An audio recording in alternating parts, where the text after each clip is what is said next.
whether the team is performing clean or unsightly. We'll cover it all here on Washington Football Nightly. I, of course, am your set man, Louie T. Thank you for joining me.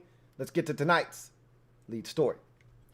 So, upon further review of the 23-17 victory over the Pittsburgh Steelers, offensively, I've had a chance to take a look at the film, and I must say, that was the most enjoyable film I've watched since last week's film against Dallas.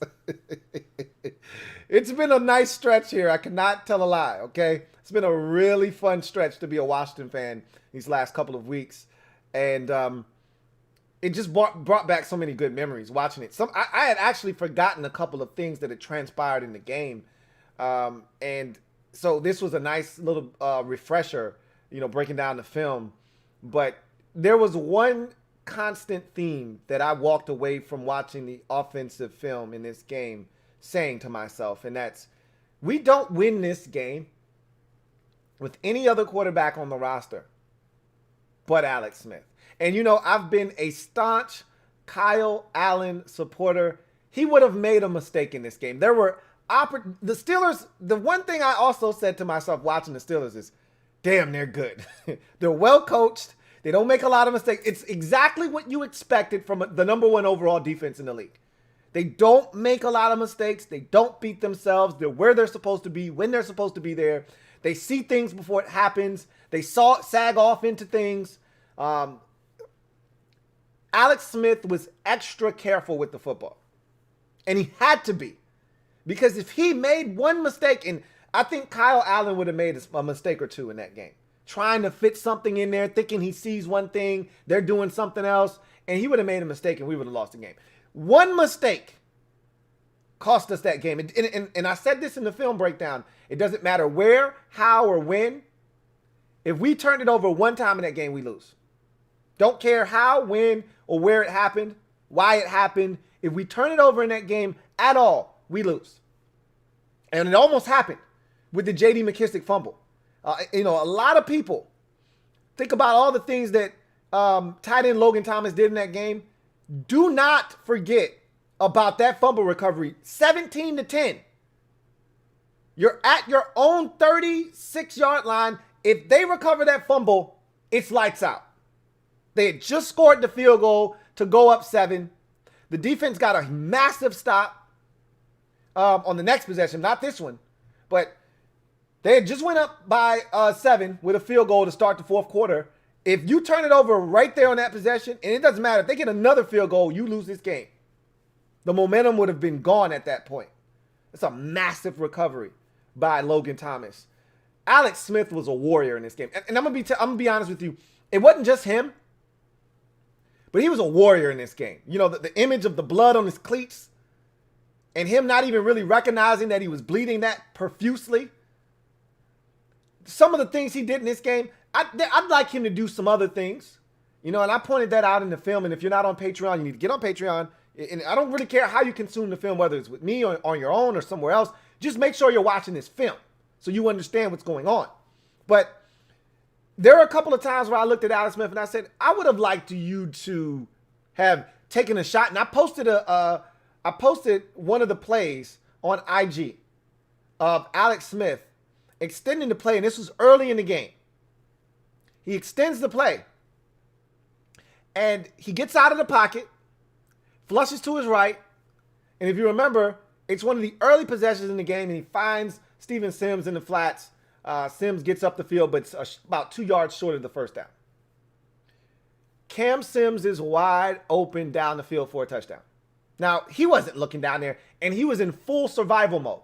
And I'm not mad at him. I did not knock him for that. I didn't. Because I'm just happy to see him escaping the pocket. And even to a lesser degree, I don't think he kept his eyes down the field like he should have. But to a lesser degree, even keeping his eyes up and finding Sims, because he was going to take a shot. So why not get rid of the football? Don't just take this shot in vain. Get rid of it. And he did. But there was another play where, the one where it looks like he's going to fumble the football. They originally looked like they were going to rule it a fumble, and then replay was going to have to overturn it, but the head official came in and said, no, it's an incomplete pass. That's the possession that Wes Martin had to check into the game because Brandon Sheriff got injured. Well, there was a little bit of pressure on Wes Martin. Stephon Tuitt, a little bit of pressure. It wasn't like he just beat him like he stole something. But there was pressure. Alex felt it. I don't want him backpedaling there. He backpedaled right into TJ Watt's pressure and took a shot. How about you step up? The A-gap was begging for Alex Smith. Begging for him to come on in. He didn't take that opportunity. That's the next step. I see the mobility. It's coming back slowly but surely. I don't know how much of it is going to come back, but it's better than it was against the Rams. It's better than it was against the Giants. It's better than it was against the Lions. It's getting better every single week. Escape up that A-gap. I think he could have had something on that play. It was only 3rd and 3. He might have gotten the first down. Now, another massive play for Alex Smith. And I said this, and I might have been being a little bit over the top. I'll admit this. But in the moment, it felt that way. And I remember being in the MOBB stand up. We in the building. Shout out to the Mob Squad. Had a lot of fun watching the game with you guys. Even though we did have some technical difficulties in there with some people acting a damn fool. And if you were there, you know exactly what I'm talking about. But on that drive that we ended up going down the field, and the play that I'm referring to was on the drive that we ultimately tied the score up at 17. Alex Smith backpedals to his left. There's a little bit of pressure. I don't know if he necessarily needed to backpedal out of the pocket or not, if he needed to move, but he felt pressure, and I can't tell him how to feel. Alex Highsmith beats Jeremy Sprinkle inside. Peyton Barber's waiting on him, but he still comes inside. Alex doesn't feel comfortable, so he starts backpedaling to his left. Well, J.D. McKissic is running a shallow cross to his right, across the field, away from Alex. As Alex is backpedaling to his left, Alex throws it across his body to J.D. McKissic in stride, perfectly placed for J.D. to get 1 yard, within 1 yard of the first down. On 2nd and let's call it 8. 7-yard gain. Beautiful. Thing of beauty. I said in the moment, it's the best play I've seen from Alex Smith wearing a Washington uniform. And watching it again, I feel the exact same way. Best play. It's a hell of a throw. Alex was exceptional in this game. He earned my respect. Not that he didn't have it before, but I believe in 11. Didn't really before. I believe in 11. There were some shots that I thought he could have taken down the field in this game, to Terry in some situations. And back to that throw. After he made that throw, and I said this on the film, that's when I knew he's dialed in. Alex is ready to win this game. I said, all right, Alex, let's go win this goddamn game then. If you're going to do that, you dialed in, let's go. Because people in the MOBB were saying, all right, Alex, don't make a mistake. Don't throw a pick. And then other people were piggybacking off. I was just saying the same thing. And I said to all of them, nah, this ain't that type of party. Alex is dialed in. Y'all don't get it. Y'all saw the last throw he just made?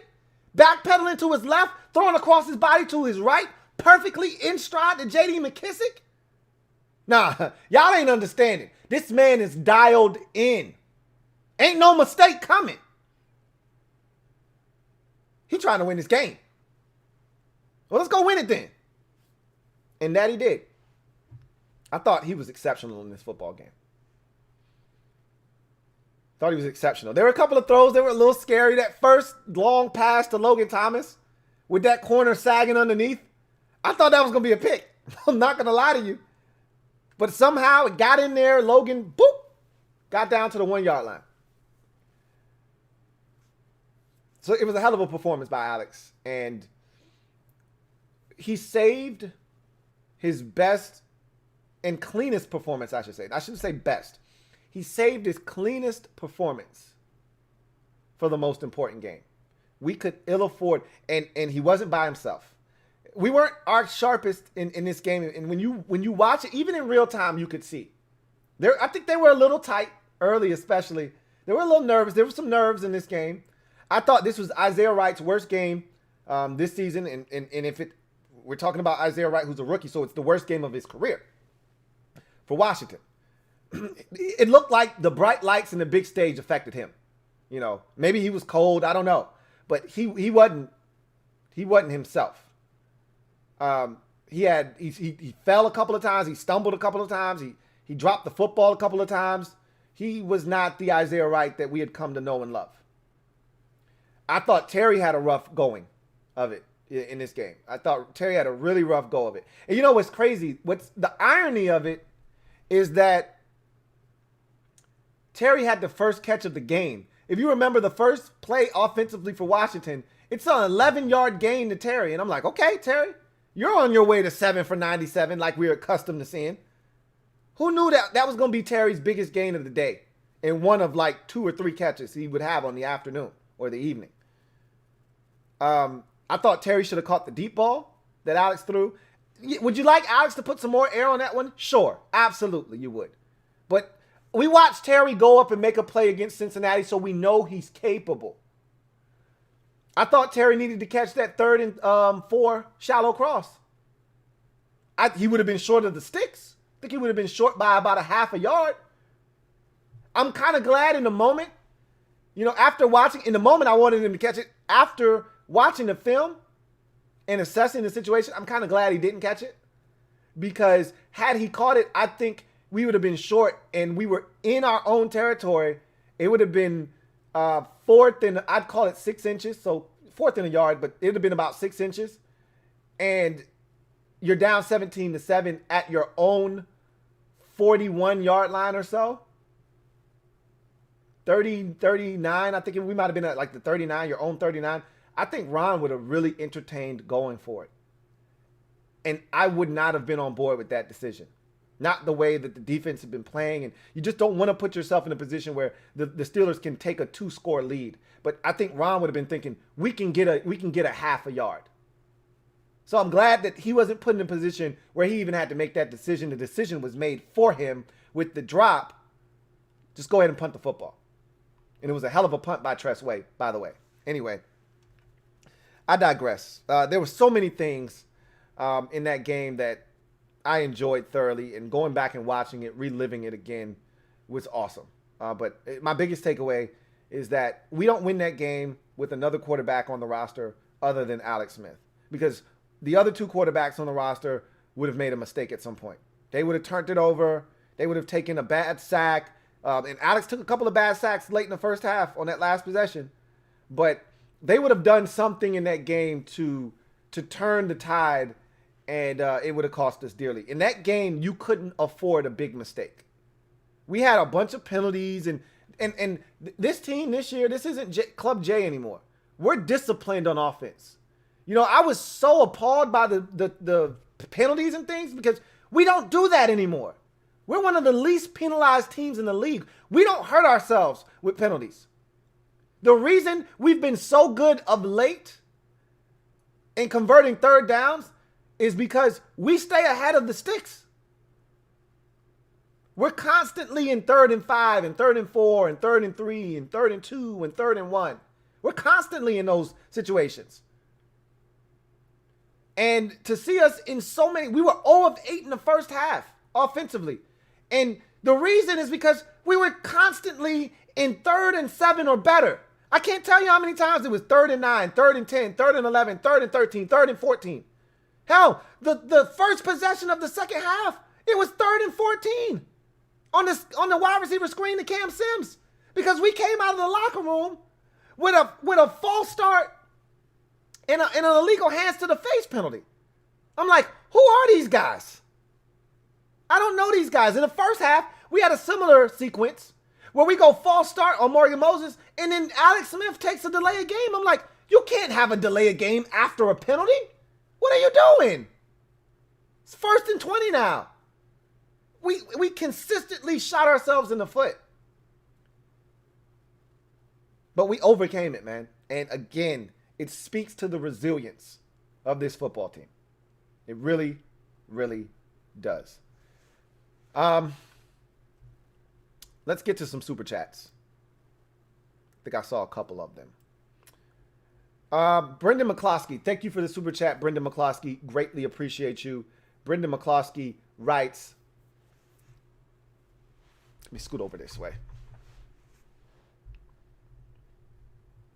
Brendan McCloskey writes, Lou, nobody is giving us respect. Watching all the media outlets and all they were talking about was how bad Pittsburgh played rather than how great on defense we played. Never getting any respect. I had this conversation with you guys yesterday, Brendan. I don't know if you were there for it or not. I'm gonna repeat myself because it needs to be said, because you need to hear this, because obviously you're affected by not getting any respect. First of all, respect is not earned or not given. It is earned. And yeah, we beat Pittsburgh, and that's a big win. We're 5-7, Brendan. Okay? When you lose to a previously 4-7 team and you're undefeated, they're of course going to point to what you did wrong, because nobody wants to believe that the team that was 4-7 outplayed you. You made mistakes. And look, we can all admit the Steelers did not play their best brand of football. How many drops did they have? 7. Okay, 7 drops. Ben missed a wide open receiver on 4th and 1 that could have easily been a walk-in touchdown. Yeah, they helped us. I don't care. I appreciate the help. And I even thank them. Thank you, Pittsburgh.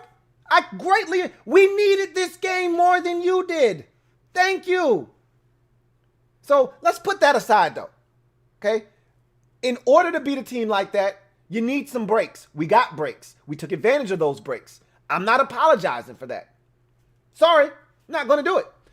But I told you this yesterday, and I was very profound in saying this. I'm going to say it again. To hell with what everybody else is saying out there. I don't watch that stuff. This is why I don't. I'm not longing for you to tell me how good we look. I know how good we looked. You know how good we looked. Everybody else that are fans of this team knows how good we looked and how well we played and how we earned that game. They did not give us anything. We took that game from them. And you don't need Stephen A. Smith or Skip Bayless or anybody out there to tell you that we earned that game. You know it, I know it, and all of us know it. And so I continue to tell you this. Stop seeking validation from those who don't matter. We all we got. We all we need, okay? It's always been that way. When we were 1-5, when we were 2-7, we all we got. When everybody was laughing at us and laughing at the division, we all we got. That's all we need. A wise man once told me, somebody said, it ain't enough of us. He said, nah, homie, it's plenty of us. We all we got. That's all we need, man. We don't need all of the outsiders jumping on the bandwagon. We don't need that. As long as you know, everybody else in here knows. A wise man once told me, those who know, they know. And we know. We know what we did. We know what that win meant, what it felt like. We don't need anybody to validate that we went and took that game from the Steelers. We watched it. We know. So I could care less about what the pundits are saying and oh my God, the Steelers have to run the football. Well, they couldn't run the football. They tried. I told you before the game, their rush offense, trash. And I would have invited James Conner to play. I really wasn't running from him. I was not ducking him at all. The only Steeler that I said, hey, I would really appreciate it if you didn't play was Marquise Pouncey. Other than that, I was like, yo, you can come on, man, because you're not going to make any difference. You're not running the football against us. Your rush offense stinks. Stinks. So you can try, but you're going to fail. Now, I'm not going to be that confident this week against the 49ers, just so you know. But I was very confident. Watched enough Steelers to know. So, long story short, don't look for the respect, man. We're 5-7. Don't look for it. And you're looking for it from people who hate us. Skip Bayless is a Dallas Cowboys fan. Stephen A. Smith is an Eagles fan. Max Kellerman is a Giants fan. Why are you looking to those guys for respect and they hate us? And they should hate us. Their favorite teams play in our division. They're not going to give us any respect. So stop looking for it. It's about the Steelers. They were the undefeated team. We weren't. That's fine. I'm cool with that. Makes me not one bit of difference. I'm not looking for their validation. All we need, all we got is us. It's a family. It's all we need. Thank you for the super chat, Brendan McCloskey. Got another super chat here from Garrett Kennedy. Thank you for the super chat, Garrett Kennedy, who writes, payback for that rainy game sliding. That's the 49ers game coming up. I told you, I got a checklist, man. And like a wise man once told me, I'm making a list and I'm checking it twice. Gonna find out who's been naughty and who's been nice. And these 49ers, they were naughty last year when they came here to FedEx, beat us 9-0 in the rain and started doing slides and shit. Oh, they were naughty. That's okay. I just quietly write your name down on the list. I don't say anything. I don't ask you any questions. I just write your name down. Just like one of my teachers back in the day. You wanted to cut up in class. She didn't say nothing. She didn't make up any mention of it. She just wrote your name down, and at the end of the class, your ass had detention. And that's all. I'm not going to say nothing to you. I ain't going to say a damn thing. I ain't going to say a word to you. Just write your name down. San Francisco,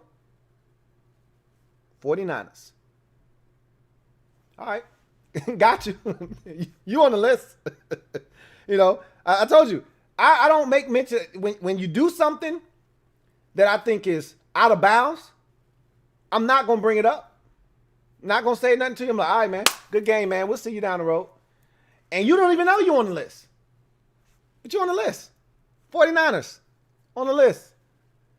And look, I played baseball growing up. It might be 5 years, it might be 7 years before I get my revenge. But in baseball, you never forget. Guy pimps a home run on you. You don't see him for 4 more years. The first time you see him, boop, you plunk him with a 97-mile-an-hour fastball right in his ribs. And they want to know, why did he hit him?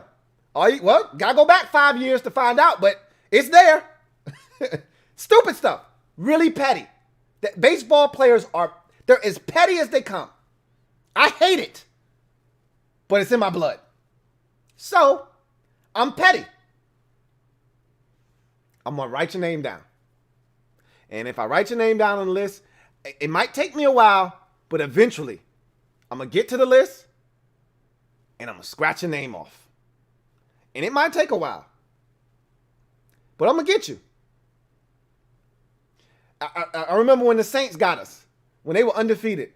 Man, it pissed me off. Really did. I wrote their name down on the list. I said, all right, well, you're going to pay for that one. Got them back in 2012, but I said, I'm not taking your name off the list for that. That felt good. The Griffining game, that felt good, but that wasn't good enough. They came back to FedEx in 2015, and we put 45 on their skull. I said, that's the one I was looking for, and that's when I scratched them off the dang on list. Now, they're back on the list because if you remember, we had them in 2016, and that might have been their revenge to us for spanking them the year before. I get it. But they effectively ended our season, and we had them by 13, and they came back and took the game. It might have been 14. Took the game to overtime, and they beat us. That hurt. So, again, 49ers, long story short, they're on the list. We'll see if we can scratch them off the list. Feel like we're in a position. They're a little vulnerable. We're playing good football. I feel like this is the time to scratch them off the list, but you never know. You never know when you're going to get to scratch somebody off the list. I remember, I told you the Buffalo Bills story already. All right, about, us lining up with 10 guys the first game after Sean's death, and they decided to run Fred Jackson up the left sideline for like 21. And I said, oh, that's how it's going to be. And you want to beat us at the end with a field goal.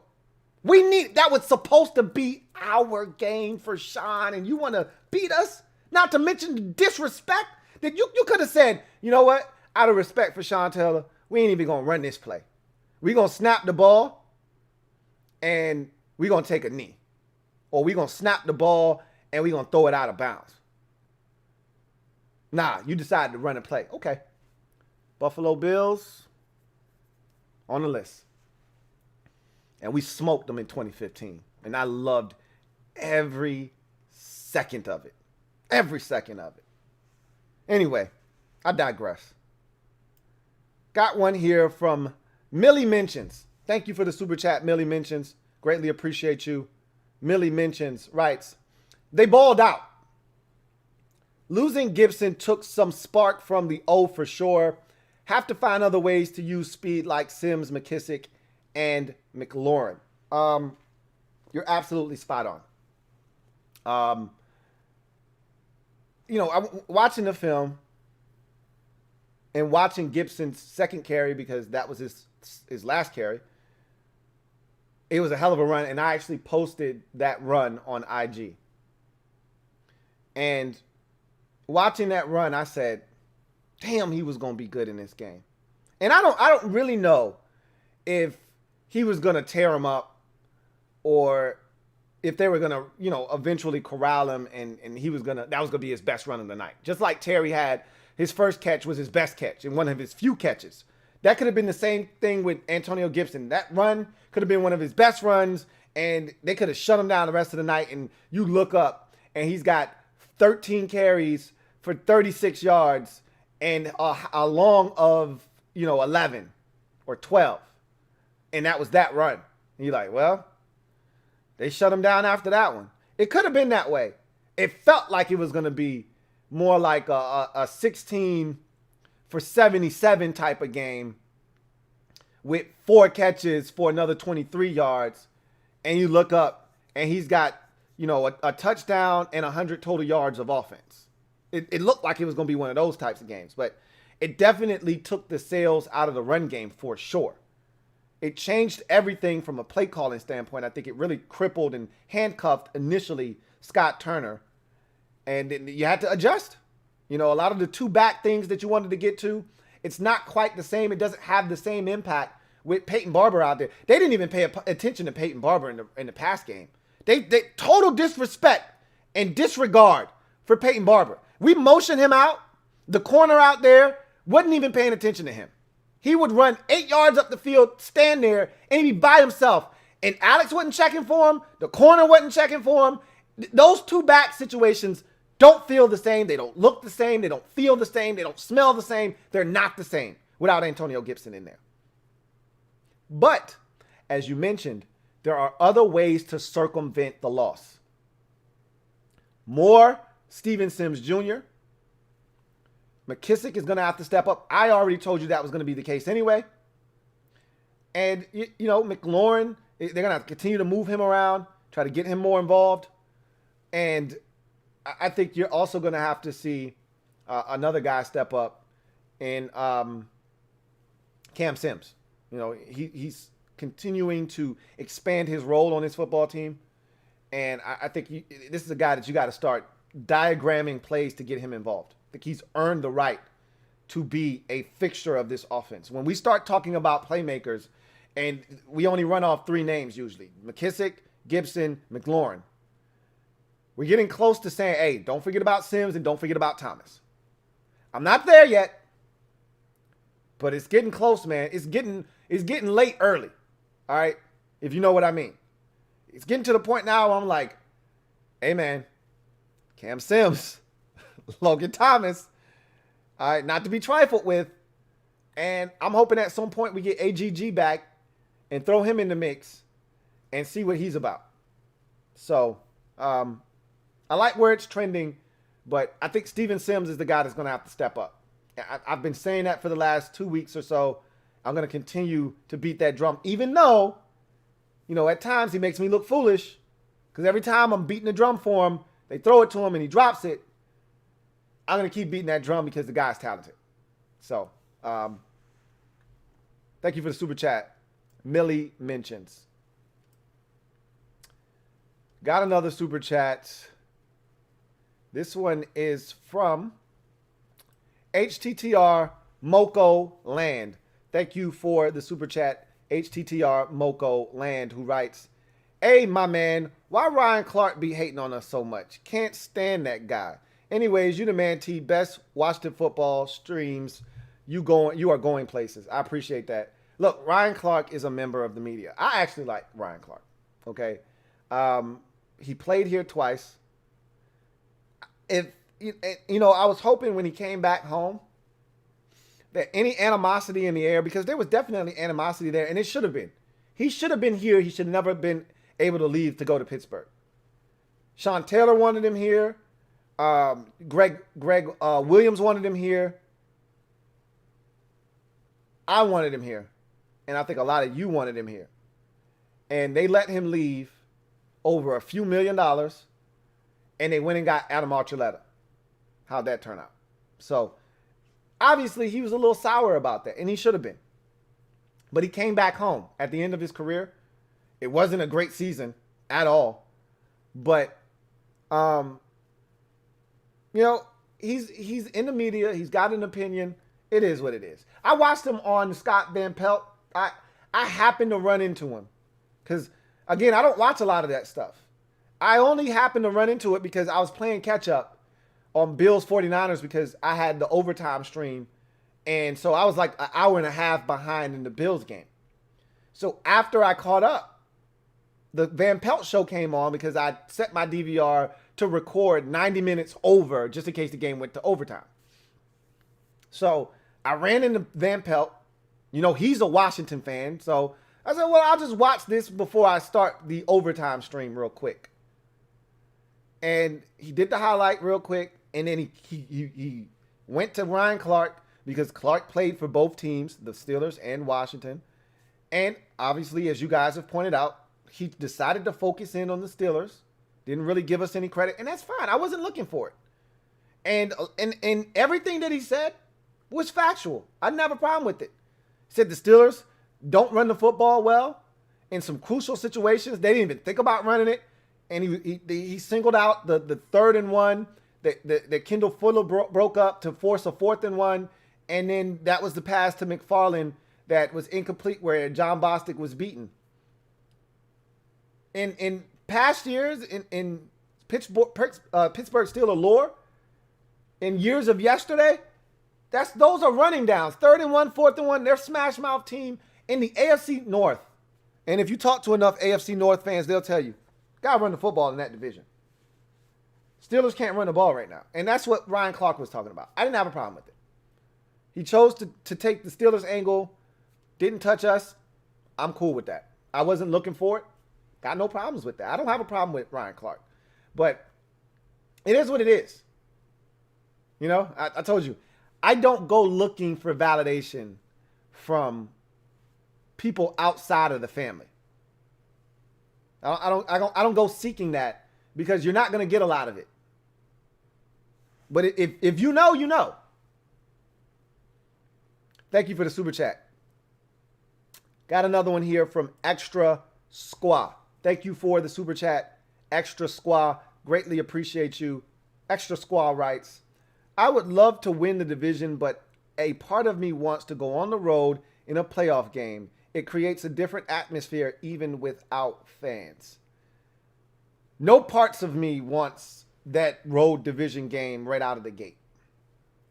You know what I want? I want the home playoff game. I want to win that, and then I want to go on the road. That's when I want to go on the road.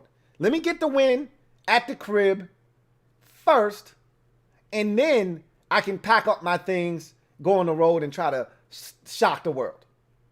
I'm not looking to do that right out of the gate. But honestly, why are we even having a conversation about going on the road? we got to win the division or else we're not getting in. It's nice to talk about being a game back of the wild card, the final wild card in the NFC, but let's be honest with ourselves, okay? Arizona isn't going to lose enough, I don't think, down the stretch. And they own the tiebreaker over us, by the way. So we can't finish tied with Arizona. We can't finish tied with Detroit. Detroit stinks. I don't think they're going to do anything, but they own the tiebreaker over us. They're 5-7 just like we are, you know. And I think there's one more team in Minnesota probably has a better NFC record than we do. So, for whatever it's worth, I personally don't see us getting a wild card and getting in and going on the road. Either we're winning the division and playing a home game to start, or we're not playing a playoff game at all. Personally, that's the way I view it. But I would love a road playoff game after we take care of business. I would love a road playoff game because it would signify that we won a playoff game. Haven't done that since 2005. I'd like to get that monkey off our back as well if we could. A lot of things have transpired in 2020 already. I'd love to see 2021 start with a playoff victory. That'd be awesome. But let's not get ahead of ourselves. We're using the P word way too often these days. Let's just concentrate on the 49ers. Let's continue to bask in this win, and then tomorrow we officially turn the page to the 49ers, and we don't look back. So, thank you for the super chat. But you're right. Playing on the road, even without fans, does create, because it creates that us against the world mentality. You know, that whole we all we got mentality. Like, nobody here is for us. It's just us. That's all we got here. It's us in this locker room. We're the only ones that believe. That's how you foster that environment. You more so get that on the road than you do at home. But at this point, Ron doesn't have to say much to the fellas about being the underdog. They understand what it is. We've been disrespected all year because of our division and the way we've played. And so he doesn't have to say much about the disrespect card. If he ever needs to pull it out of his back pocket, it's always there. It's always going to be there. So thank you for the super chat, Extra Squaw. Got another super chat here from Brendan McCloskey. Double up. Thank you for doubling up, Brendan McCloskey. Greatly appreciate you. Brendan writes, I am looking forward to the Williams and Young matchup this Sunday. I'm looking forward to a lot of matchups on Sunday. Jordan Reed will be out there. That's an old family member. Kyle Shanahan. He had a Zoom conference call with the not Zoom. He just had a conference call with the media here, the local media here in Washington. And he said there's no more animosity. You know, the people that he really couldn't stand are no longer here for the most part. Obviously, Dan is still here. But Bruce Allen was public enemy number one. He's not here anymore. So I think he's like, yeah, we won last year. That was the one I really wanted. You know, remember he was talking cold hard cash last year. You know, game ball was for his dad and all that stuff. Y'all remember all of that. So at the end of the day, I think he got a lot of that venom that he had towards us. Because I still consider him a family member. I know a lot of you like to hell with Kyle Shanahan, and that's fine. Once a family member, always a family member, especially when your exit wasn't your fault. You know, if you leave here on bad terms, and I was like, man, I can't wait to get rid of this guy, then I may be a lot less likely to consider you a family member. But again, I've always said, once a family member, always a family member. So Kyle is still a family member for me. And I think he got a lot of the venom out of his heart towards us last year when they came in here and won. Now, he's like, yeah, I don't really, I respect the hell out of Ron Rivera. I don't really have anything negative to say about Washington anymore. He still wants to beat us. No doubt about it. So I'm hoping that they understand the task at hand. He's going to try to give it to us, especially in the run game. You know, this vaunted Washington defensive front, he relishes these types of challenges. This Kyle Shanahan, he wants nothing more than to gut us in this game and say, oh, this is the defense that you were talking about. This is the defense that you were comparing to us and what we did last year? This group? Okay, I'll show you. He'd love to put 247 on the ground on us and say, this is a group you thought was as good as ours up front? Get out of here. So we got to watch ourselves. They want us. And they're 5-7 too, just in case you didn't know. They're still not out of it technically for a playoff spot. So That Chase Young Trent Williams matchup should be a dandy, however, and that he's still a family member as well, so should be good seeing him. JP, my man John Perez, thank you for the super chat. Greatly appreciate you. My man JP writes, can't wait to see Sniper Lou come out and unleash hell on everyone who predicted us to be trash if we win the division crown. I might have to pull him out. I might have to go back in the archives and start pulling out names. I'm going to just tell you right now, if you're faint of heart, that might not be for you. And if you're petty like me, you might want to go now. And if you said something that you regret, you might want to go dig that comment up and get rid of it now while you got a chance. Because if I find it, I'm digging it up. I'm bringing it with me. I'm scoping cats. So, we'll see. I hate to do it because, again, when I'm wrong, y'all come after me, and I'm okay with that. I got on the bulletproof vest. Come at me. Hit me. I'm cool. I take mine like a man. But some of y'all was giving out some serious heat earlier this season. I mean, some serious venom was coming. Y'all was spitting with acid. Just burning me up. I was like, really? It's like that? Well, we'll see. I kept trying to tell y'all, this team is not as bad as y'all think. Especially if you weren't watching film, which is why I keep telling you how important, how imperative it is to watch film, because you don't really understand what's happening. I kept telling you, I said, man, it's tough when you're losing to convince people otherwise. And I get it. But I kept telling y'all, it's not as bad as y'all think, man. We're literally, and you know, you hear that from players, it's cliche. Oh man, it's just one play here, one play there. Nobody wants to hear that. Nobody, and at times, I don't even want to hear it. But it's true. And when you actually get visual proof, and you can actually say, you know what? We should have won that damn game. If this guy does this, and if that play doesn't happen, we should have won that game. And here's why. And this is correctable. And you see the growth, and you say, man, 3 weeks ago, this dude was not doing that. Now, he's doing it. He's making an adjustment. He's learning. He's growing. He's getting better. A month ago, a lot of y'all was like, hey, we got to get...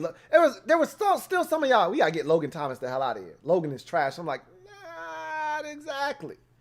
Not exactly. Now look at him. You know? And I was wrong about Cam Sims. And I'll be the first to tell you that. I was so dismissive of Cam Sims. When somebody would bring him up, man, get out of here, Cam Sims. Once I stopped with Cam Sims, I remember just how many times every stream I would get, man, Cam Sims is the truth. I'm telling you. All right, man, whatever. Now look at him. Patience is a virtue, man, I tell you. We'll see what happens. Chris Zacharias, thank you for the super chat. Greatly appreciate you. Chris writes, what was Chase Young saying when he was pointing? I don't know. I was trying to read his lips into the camera, man. I don't know what he was saying. I couldn't read lips well there. I was trying to ask my girl, could she read his lips? She couldn't really get a read on what he was saying. He was hyped. Whatever the hell he was saying, he was hyped. Came right into the camera. It's like, I told you, and then after that, I lost everything that came thereafter. I don't know what he said. But I thought his post-game presser was awesome because, you know, he said, they asked him about the run game of the Steelers, and he said, yeah, you know, one of the emphasis we wanted to go into the game and achieve was, you know, stopping their run game. And he said, I don't know how much they ran for, but couldn't have been a lot. Couldn't have been a lot. He was right.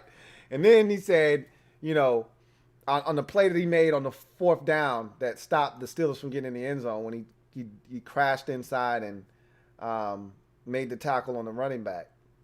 He said, you know, I felt somebody outside of me.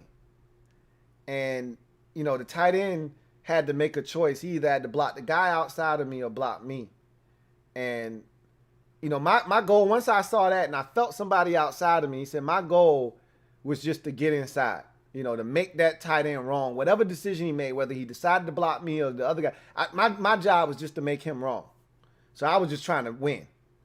And he said, I don't know who he blocked, but it sure wasn't me.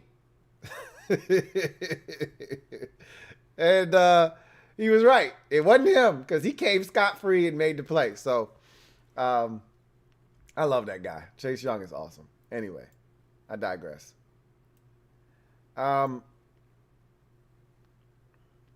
See. Got another super chat here, and it is from my man Kevin the PRF. Thank you for the super chat, Kevin the PRF. Greatly appreciate you.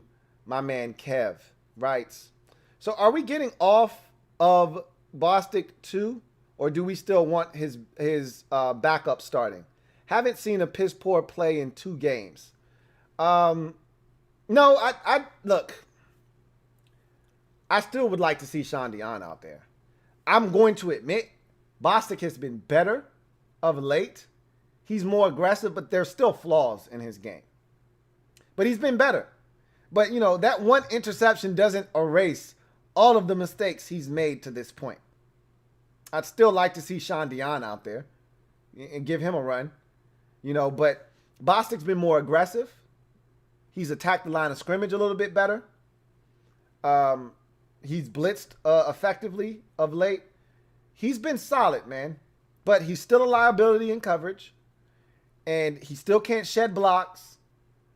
And he's still timid at times. And lacks the type of aggression you're looking for coming downhill and filling in his gaps. So, yeah, he's been better. But just think of it this way. You got a D- as a grade. And there's a bunch of grades in the grade book. So, getting 3 straight A's, and that's not what Bostic just did. But let's just go with what Bostic's doing. So having,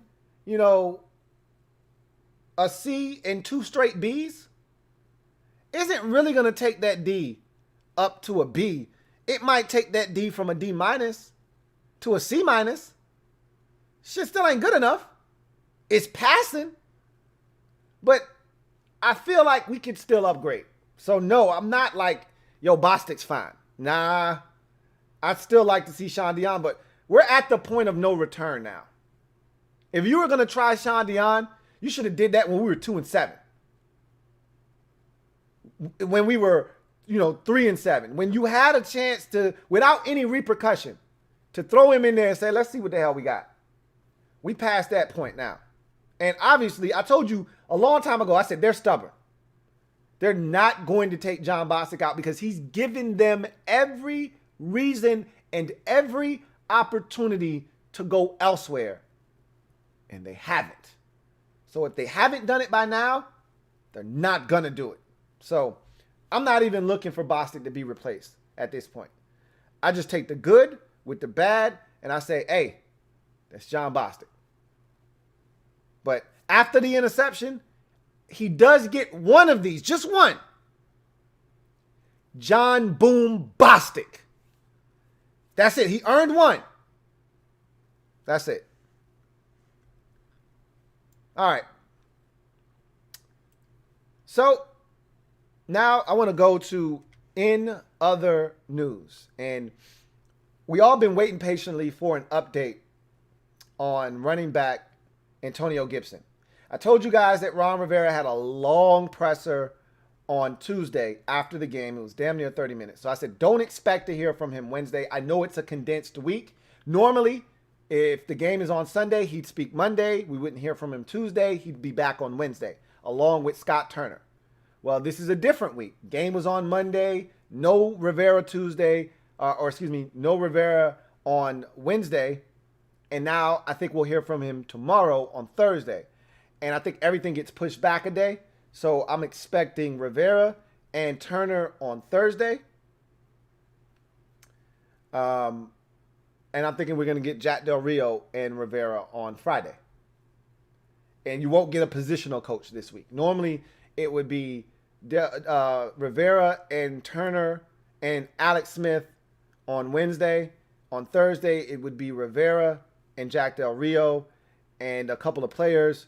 And then on Friday, you usually would get Rivera and a positional coach. I don't think you're getting a positional coach this week. I think you're just getting Jack and Scott and Alex tomorrow. And then on Friday, I think you're getting Jack and Coach Rivera.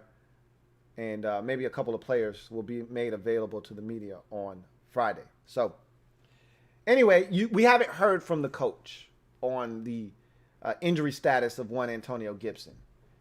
But in this age of social media, we're going to get the information we're looking for. You can give it to us or you cannot give it to us. We'll get it from somewhere. So according to Ian Rappaport, this morning, he had a tweet around 8:30 this morning that pretty much stated, hey, look, the initial prognosis on Gibson is, in fact, turf toe, which we were all over that. The minute it happened, I said it's turf toe. My time frame, though, might have been off. I hope it's off. My time frame was, hey, look, Steven Sims had turf toe at the beginning of the year, week 2 versus Arizona. We didn't see Steven Sims again until, I want to say, post-bye week. Giants, second time around. Okay? So, what was that, week 9? We didn't see Steven Sims until? Now, obviously, there are varying degrees of turf toe. Because turf toe is essentially a sprained toe. All right? So, there are varying degrees of a sprain. It could be a mild sprain. It could be a severe sprain. We've all heard grade 1, grade 2, grade 3, like when you sprain your ankle. So we don't know any of that information. I don't think we'll find that information out either. I think they'll keep it pretty vague. But Ian Rappaport did say that him playing this Sunday, highly unlikely. Of course, they'll still monitor the situation this week, but he looks like he's going to be out versus the 49ers this week. Duh. I don't expect him this week. I don't expect him next week. You know, the first time I think his name even comes up in terms of him actually having a chance, an outside shot, and I still don't think he'll be back for Seattle, is Seattle. Okay? I think he's going to miss the next 3 games. The earliest you may get him back is the final week of the season versus the Philadelphia Eagles. That's the earliest I think we see Gibby. But we will see. I myself, and this question was posed to me on my podcast earlier by Juan Gotti. And he said, you know, reportedly he could take a shot to help him play. I'm like, look, I've already said, you know, I don't want him taking a cortisone shot in his toe to numb it, to allow him to go out and play and potentially make it worse. Like, I understand the short-term benefit of Antonio Gibson playing, but I'm looking big picture. I'm thinking long-term. I'm looking end game. Like, yeah, the division is great and you want to win it, but I care about the long haul. I don't want this toe being a problem next year or the year after that or 4 years into his career because he decided to play on it in his rookie season, and now it's a chronic problem for him moving forward. Just let that shit heal up, man. Either we going to win it without you or we not. But I need you healthy for your entire career here in Washington. And I don't want this cropping up and being a consistent problem because you didn't let it heal correctly and you tried to gut it out. Nah. And I hope the staff understands that the big picture with this kid is that you want him for the long haul. We're not worried about short-term benefits and gains here. So I hope they do right by Antonio Gibson. And they may have to protect him from himself because he may want to play, but they need to recognize that we need this guy healthy long term. So we'll see what happens with that situation. I can't imagine in any way, shape, or form this guy playing this Sunday, and I think it's still highly unlikely he could play next week. But I'm not a doctor again, and I did not sleep at a Holiday Inn last night, so I'm going to wait for Rivera to give us an update tomorrow. But more likely than not, Rivera's going to keep it pretty vague because that's what he's done with injuries this season. And I'll take it a step further. He's more likely than not not practicing. He won't even be out on the field. I remember when Steven Sims got it, we didn't see Steven Sims for like a month. You know, the beat reporters would be at practice and like, yeah, still haven't seen Steven Sims. He's not even he's not even out on the field. He's not even in the building. He's not even at the facility. So it's hard for me to believe that he'll play in the next 2 games, but we'll see. Anyway, I think I got another super chat. Got another super chat here from my man Metaphor. Thank you for the super chat, Metaphor. Greatly appreciate you. Metaphor writes, Mob, stand up. M-O-B-B, stand up. We in the building.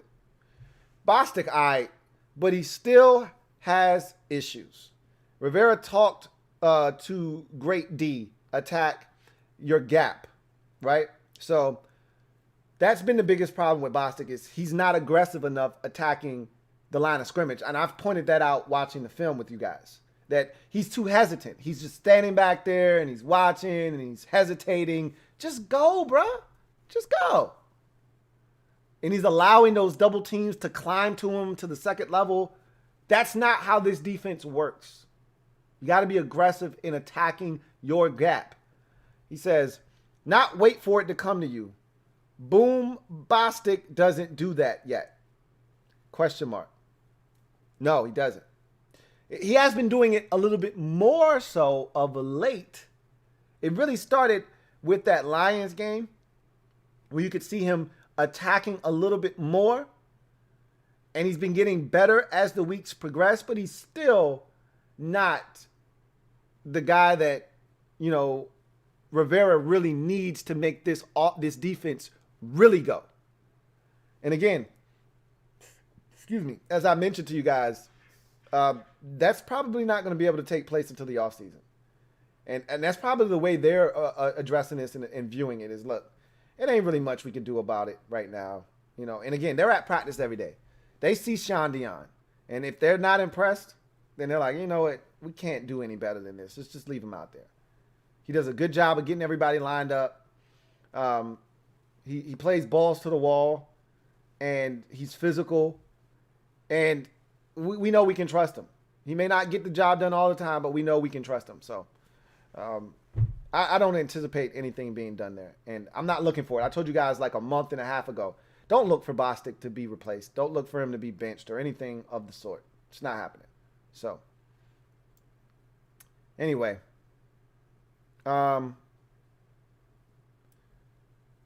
with that being said, that's pretty much it. The offensive film was a blast to break down.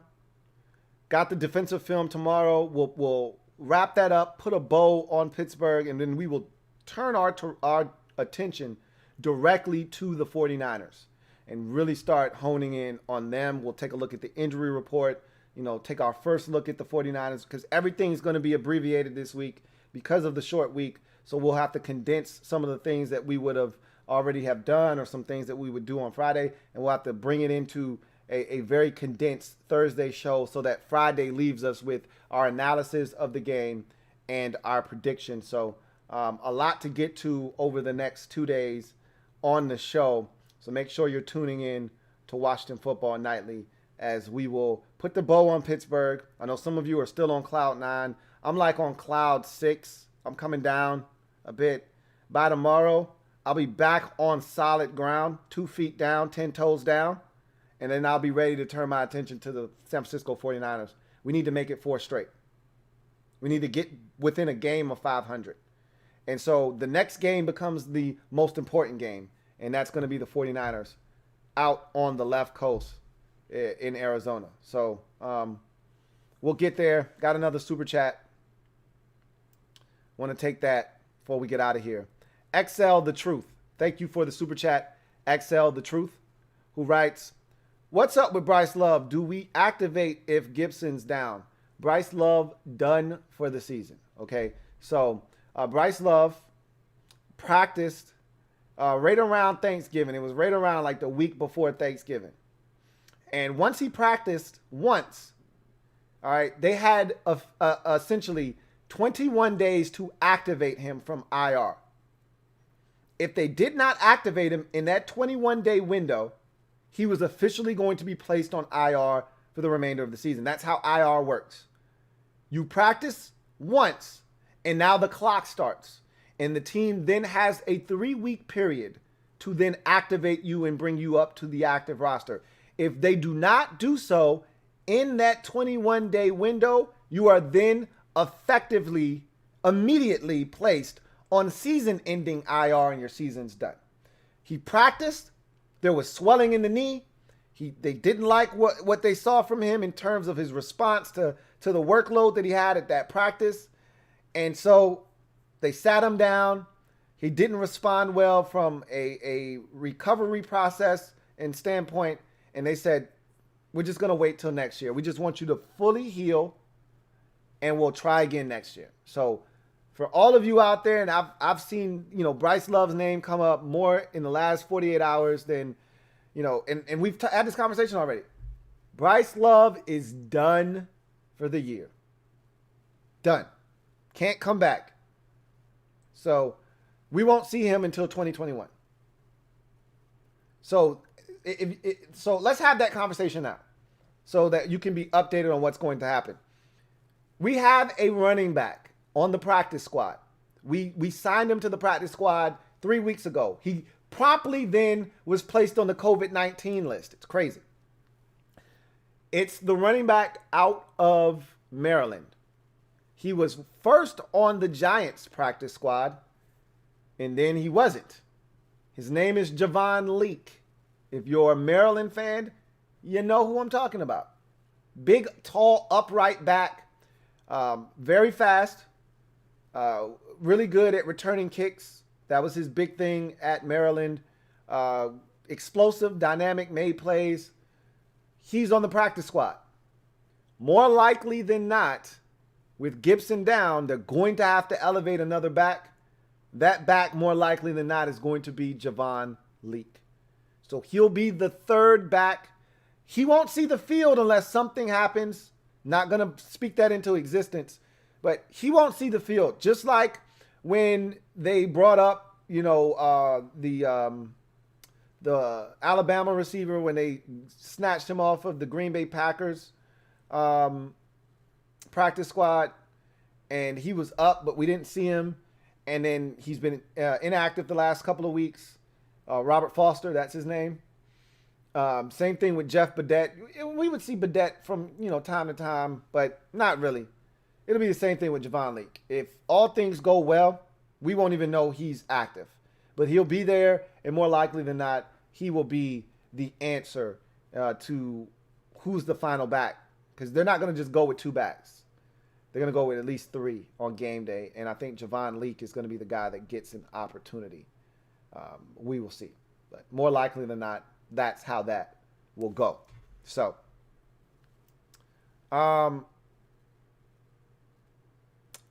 thank you for the super chat, Light Skin Queen.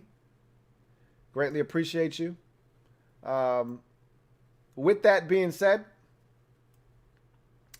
I'm going to go ahead and glide to the side. All right. Allow you guys to enjoy the rest of your night.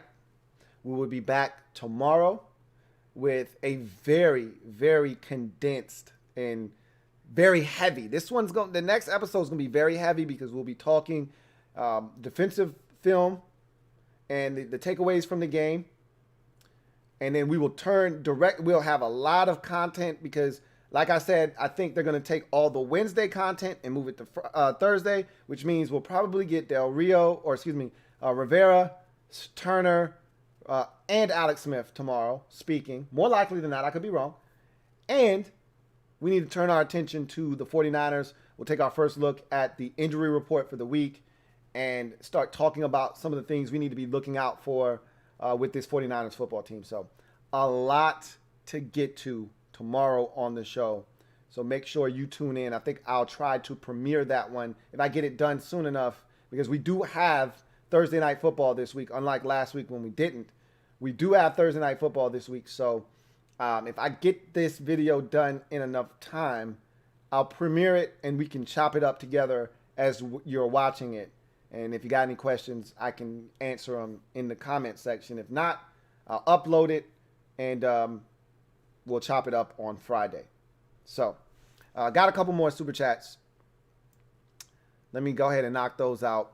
The Martin family, thank you for the super chat. Greatly appreciate you. The Martin family writes, Lou, bring back the phone sessions, bro. Not exactly. The phone sessions didn't go the way that I wanted them to go. And so what I found is that I was too nice. I didn't want to cut people off, and some of those calls would hijack the show, and we would be on a call for 10 minutes, 15 minutes. I don't want to do that. So the phone is pretty much done. Now maybe, down the road, I'll be able to revamp something and we'll be able to have a show with the phone lines, because I actually have a phone line specifically for that purpose, but I could never really get that set up the way that I wanted to. So, that's something that I may go back to down the road, but for right now, the phone lines are dead, essentially. Thank you for the super chat. Got another super chat here from Light-Skinned Queen. Double up. Thank you, Light-Skinned Queen, for doubling up in the super chat. Light-Skinned Queen writes, hey, do you think we should sign Alex back next year? So Alex is under contract next season and the season after that. So technically speaking, when we traded for Alex, he had one more year left on his deal. We signed him to a 4-year extension. That was back in 2018. So it was a total of 5 years left on the deal. So it was 18, 19, 20, 21, and 22. So we're on 20 right now. He's still got 21 and 22 left on the contract.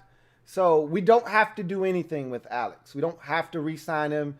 All we got to do is come to some type of agreement that, hey, what do you think about Alex? You like him? Yeah. You like him? Yeah. You cool with him? Yeah. All right, he's back. Like, they don't have to sign him because he's already under contract for the next 2 years. Now, the question was, and we just all assumed, which we know what assuming does, that this was his last year in Washington. He'd be released because Washington could save somewhere in the neighborhood of $13 to $14 million under the cap by releasing Alex after the season. But now that Alex has played this well and he's got a chance to lead us to a division crown, and you may be drafting a young quarterback and there's nobody better to mentor that young quarterback than Alex, it just makes too much sense to hold on to him if everything works out the remainder of this season. So Alex is going to be back. The real question is, do you re-sign Kyle Allen? That's the question that you should be asking if you're interested in the quarterback position, because I talked about this earlier on the podcast, but I think there's two options that the team is probably mulling over, and they're really probably not focused on that right now. That'll be something that they kind of mull over in the offseason, but I think those two options at the quarterback position are, one, do we just run it back? Same three dudes, different order. Obviously, Dwayne was the starter coming into the season. Kyle Allen was 2. Alex Smith was 3. Do we run it back, but the order's different? Alex is now 1 instead of 3. Kyle is still 2, and Dwayne is now 3 instead of 1. Do we just run it back with the same 3 dudes? Or do we trade Dwayne, and this is option 2, do we trade Dwayne, get a young quarterback, and re-sign Kyle Allen? Or you could go option 3, draft a young quarterback, and don't re-sign Kyle Allen and go in a different direction.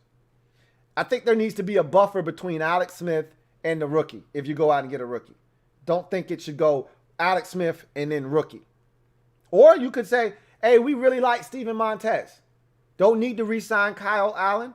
We'll just elevate Steven Montez from the practice squad and have the rookie.